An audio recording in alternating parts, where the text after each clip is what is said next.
The intention of this little video is to teach you how to solve and how to prove simple results using induction. And we'll start with these ones about series.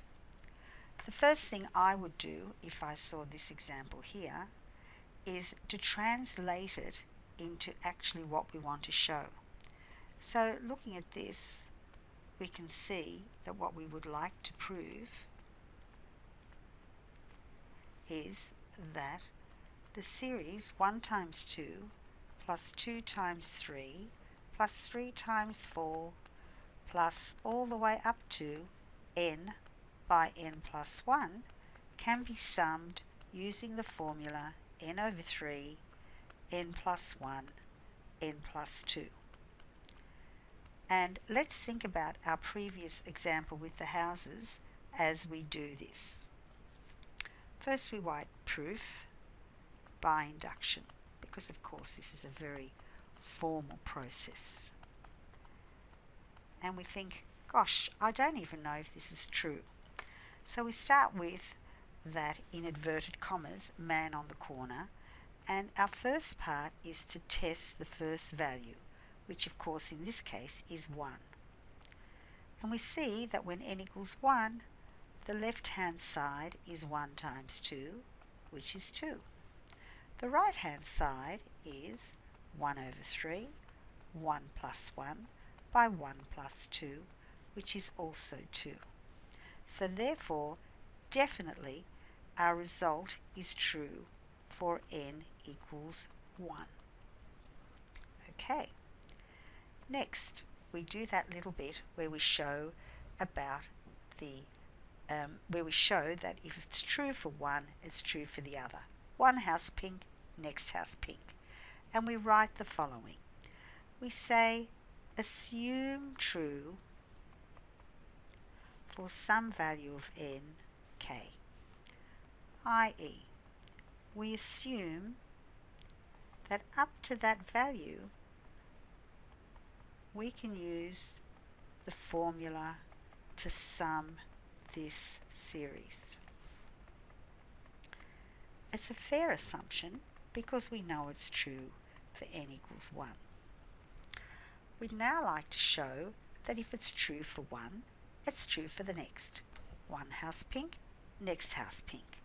So we say prove true for n equals k plus 1.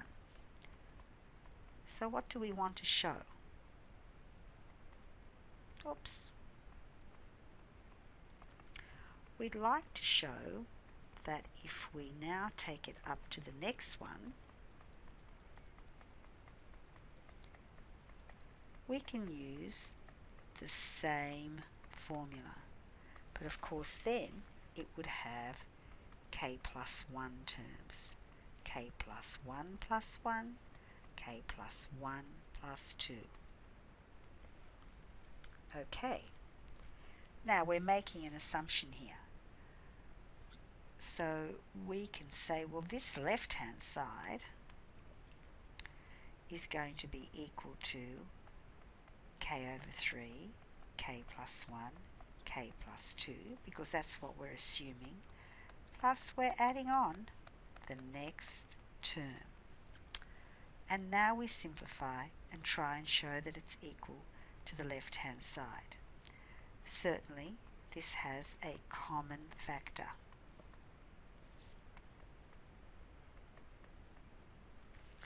Then we take out a third. There's always a little bit, sometimes quite a bit, of algebra to do here.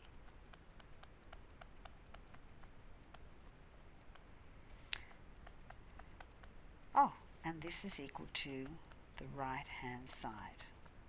So we've shown that if we can assume that up to k plus k terms we can use the formula, then it's going to be true when we put in the next term we can use the same formula up to k plus 1 terms. If true for k, true for k plus 1. So now we write the last bit. We say therefore if true for n equals k, true n equals k plus 1. Okay, so it's true for n equals 1 because we showed that in part 1. Therefore, it's got to be true for n equals 1 plus 1, which is 2. Or if it's true for 2, it's true for 2 plus 1, which is 3. True for 3, 3 plus 1, etc., etc., etc.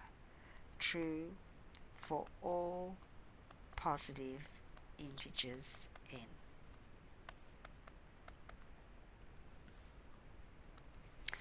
I'd like to go... shit. Hi, Annabelle. How are you? Okay. Yep. Yep. Alright, Annabelle. Yep. Oh, no.